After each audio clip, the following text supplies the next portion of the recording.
آج کا بولتا کالم پاکستان کے معروف صحافی اور کالم نگار اشرف شریف کا قدیم پنجابی ناموں کا تاریخی ریکارڈ۔ سدا نہ پھلن توریا نفرا، سدا نہ ساون ہو، سرسوں کے پھول ہمیشہ نہیں رہتے، نہ ساون ہمیشہ رہتا ہے۔ اس کہانی میں باسک ناگ، طوطے، ہنس گھو کے نام ہیں، گھوڑے اور اونٹ کا ذکر ہے، ٹاہلی کے درخت کا ذکر ہے، ڈھاک کے درختوں کا ذکر ہے، ہرن اور ہرنی ہے، بنسری ہے، گھاس کی بات ہے، گیدڑ، کساب، سنار، ترخان ہے، راکشس کے لیے روٹیاں بناتی عورت ہے۔ اس کہانی میں ایک دلچسپ واقعہ راجہ رسالو کے ہاتھوں قتل ہونے والے 7 راکشسوں کی بہن کا ہے، جو گندا گڑھ کی پہاڑیوں میں چھپ گئیں۔ یہ پہاڑیاں اٹک کے شمال میں دریائے سندھ کے کنارے تک پھیلی ہوئی ہیں۔ راجہ رسالو نے اس کے غار کے سامنے اپنا مجسمہ کھڑا کر دیا۔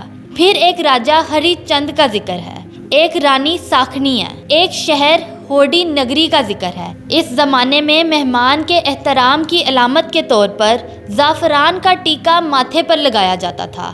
ایک اور رانی چاندنی ہے، ایک وزیر مہتا چوپڑا ہے جو چاندنی کا شوہر ہے۔ 8 پتن 9 بیڑیاں 14 گھمن گھیر، جے تو راجہ جتی ستی ہے تے پانی کتنے سیر۔ 8 پتن ہیں 9 کشتیاں 14 منجھ دھار ہیں۔ اگر تم پکیزہ کردار کے راجہ ہو تو بتاؤ یہ سارا کتنے سیر پانی ہوگا۔ یہ ایک کہانی اور اس میں استعمال پنجابی الفاظ ہیں۔ ممکن ہے کہ کچھ الفاظ صدیوں میں دوسرے لفظوں سے بدل گئے ہوں، لیکن لگ بھگ 4000 2000 سال اور چند صدیاں پرانی کہانیوں میں بے شمار پنجابی نام موجود ہیں۔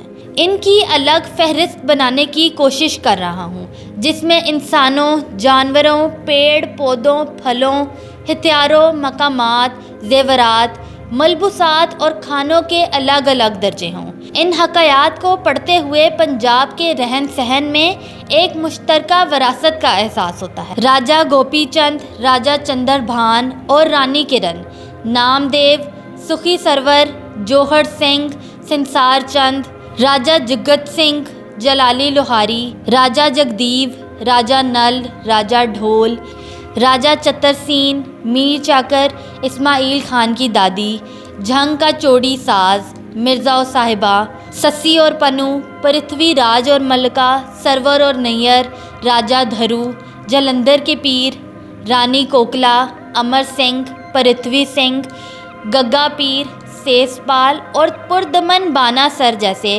نام اور کہانیاں پنجابی کے قدیم لفظوں سے واقفیت کرواتے ہیں۔ پنجاب کا خطہ ہزاروں برس سے سرسبز خوراک میں خود کفیل، پانی سے سیراب، چھاؤں سے فیضیاب اور باہمی محبت سے مالا مال رہا ہے۔ اس لیے یہاں ثقافتی نمو بڑی مضبوط ہوئی۔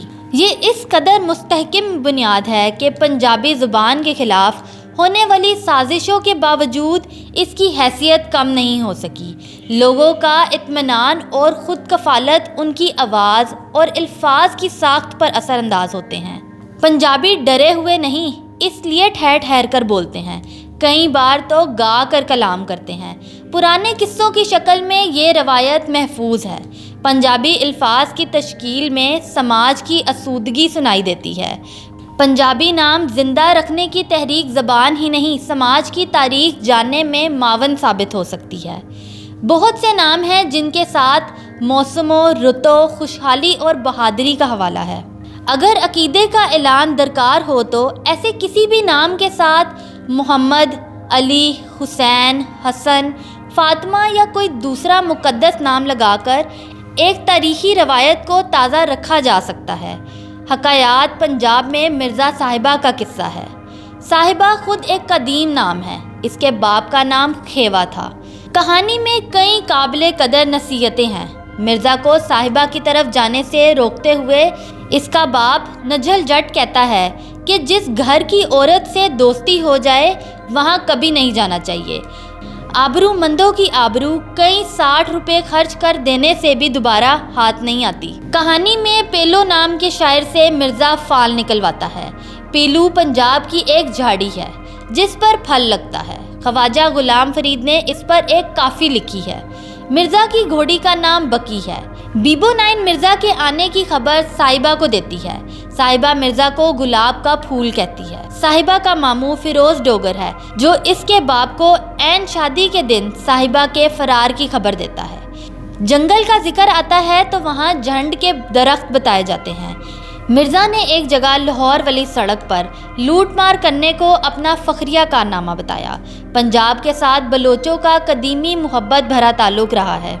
ستگرہ اکاڑا میں میر چاکر رند کا مقبرہ ہے۔ اس علاقے میں بلوچوں کے کئی درجن گاؤں اب بھی ہیں۔ یہ بلوچ اب ثقافتی اور لسانی اعتبار سے پنجابی ہیں۔ راوی کے کنارے ان کے کئی قبیلے پچھلے سینکڑوں برس سے آباد ہیں۔ یہ حوالہ اس طرح آیا کہ سسی پنو کی حکایت اگرچہ سندھ کے جام آدم کی بیٹی سسی اور کیچ مکران کے راجہ کے بیٹے پنو کی محبت کے متعلق ہے، لیکن یہ قصہ پنجاب میں اتنا مقبول ہوا کہ اس کے کرداروں کے نام پنجاب میں عام ہو گئے۔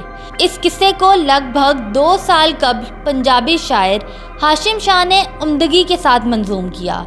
آرسی ٹیمپل نے مختلف بھاٹوں قصہ خو سے اسے نقل کیا۔ یہ حکایت اس کا ثبوت ہے۔ قصے میں مگرمچھ، کچھو کمیں، جل پریوں، ناگ اور تیندوے کا ذکر ہے۔ اٹا نام کا دھوبی اسے نکال لیتا ہے۔